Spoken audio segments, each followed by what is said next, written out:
Hello, and welcome back to another edition of Carrie's Gardening Channel. So today is March the 5th, 2019, and I wanted to talk to you today about planting begonia tubers. So, I started noticing on some of my begonia tubers that they're waking up and they're starting to actually sprout for me. So this is another one here. And I wanted to show you which ones are sprouting, which ones are still dormant. Now normally I start my begonia tubers off in February, but I got delayed, so I'm going to be starting them in March. So this is one of the funky pink begonia tubers.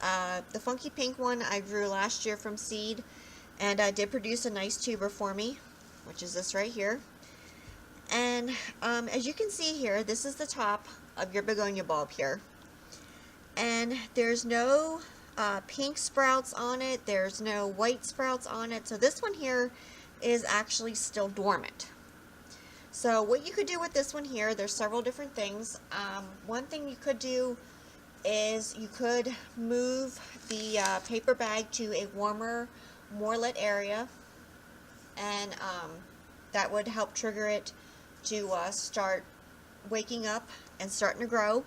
And another thing that you could actually do is you could take like a flat and fill it with some moist potting mix, and you could nestle the begonia tubers down into it, and you could wait for them to start sprouting. Like you could put it in a more warmer area, more well lit area, and it would tell them, okay, it's time to start waking up, so you could plant them.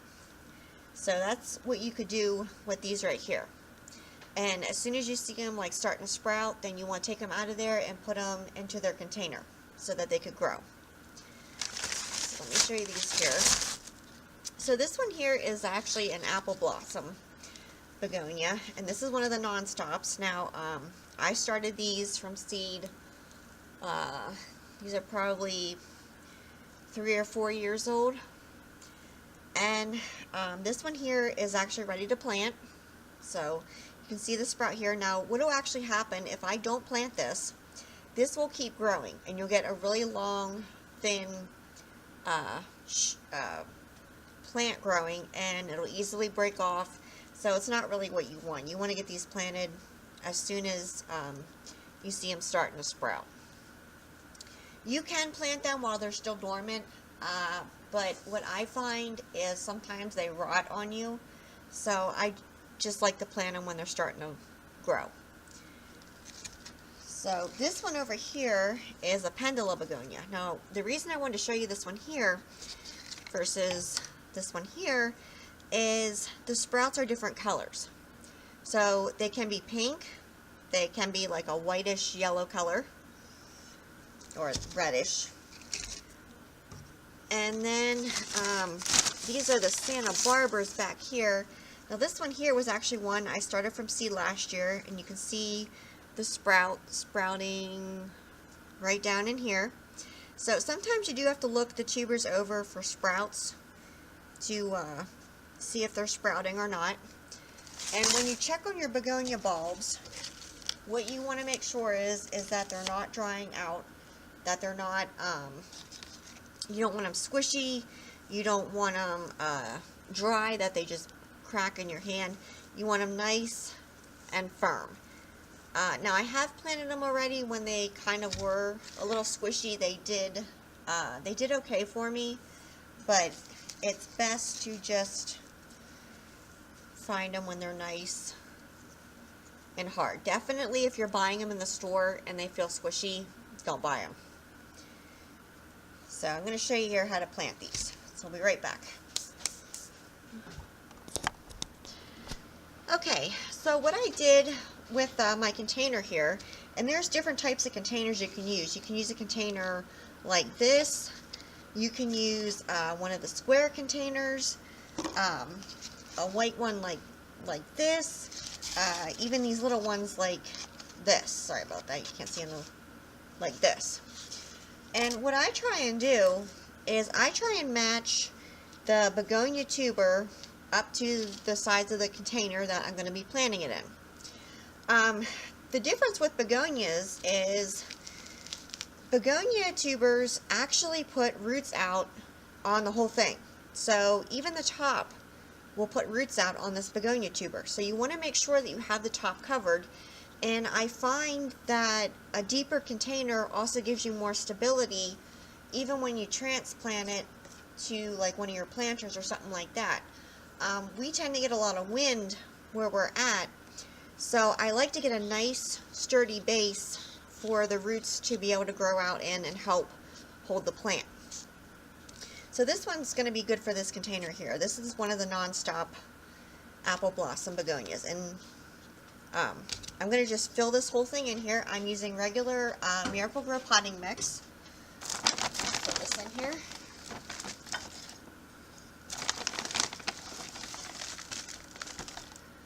Now, my potting mix is nice and warm. I have some that's actually falling out. We had snow and rain and everything else, so my potting mix, my bag had actually frozen. So we brought it in to thaw out. And this right here will actually push up through the soil, so I don't have to worry about that. When selecting your container for begonias, you want to make sure that you have a lot of good drainage, because begonias need good drainage or they will actually rot on you, the bulbs will, and then you've defeated your purpose of planting them. So if you have like a really heavy mix, go ahead and mix like some sand in with it or something to give you good drainage. I have actually mixed Stay Green potting mix in with the Miracle-Gro to get a little bit more drainage out of it, but as long as your container drains good and you don't overwater it, you should be okay with it. So here we go.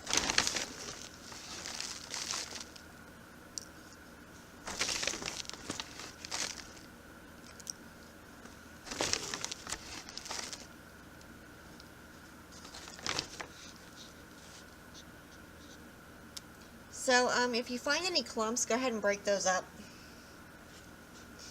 And I will water this then now. I'm not going to fill this completely up to the top.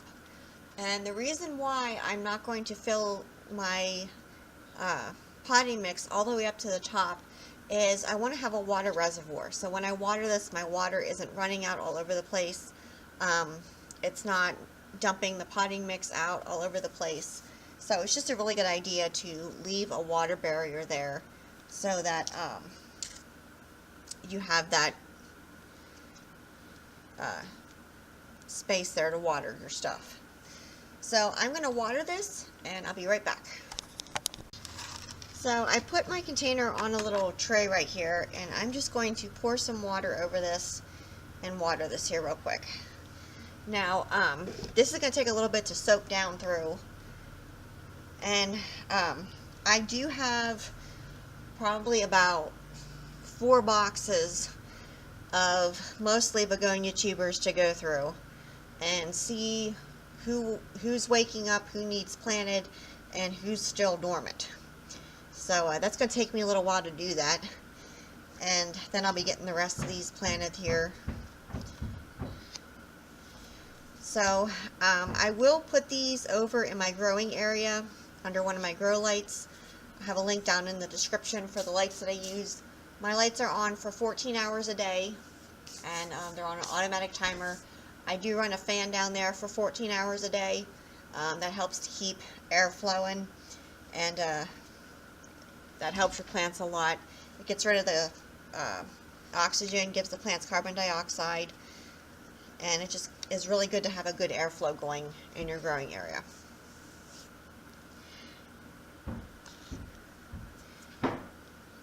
So when this actually comes up to the soil, I will come back with more videos and I will show you.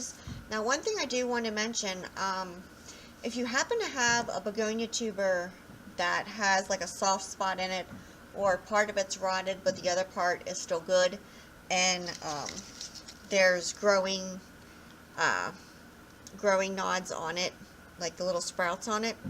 What you can actually do is, let's say like this part here would be squishy, which it's not, but if it would be, you could take a clean sterilized knife and you could cut back to the good part on the tuber, and then you could dust it, the good part, with a fungicide or cinnamon, let it cure over, and then you should be okay to plant it. I've done that already.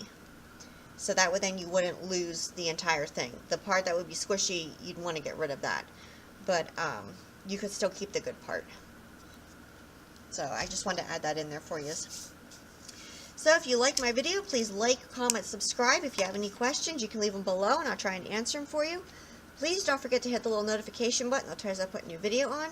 You can also follow me on Twitter and get updates on how plants are doing, how different seedlings are doing, what type of bulbs I'm going to be planting this year or what's coming up, and different gardening tips. I will have a link down in the description for my Twitter account. Thank you for watching and I hope you have a nice day. Bye.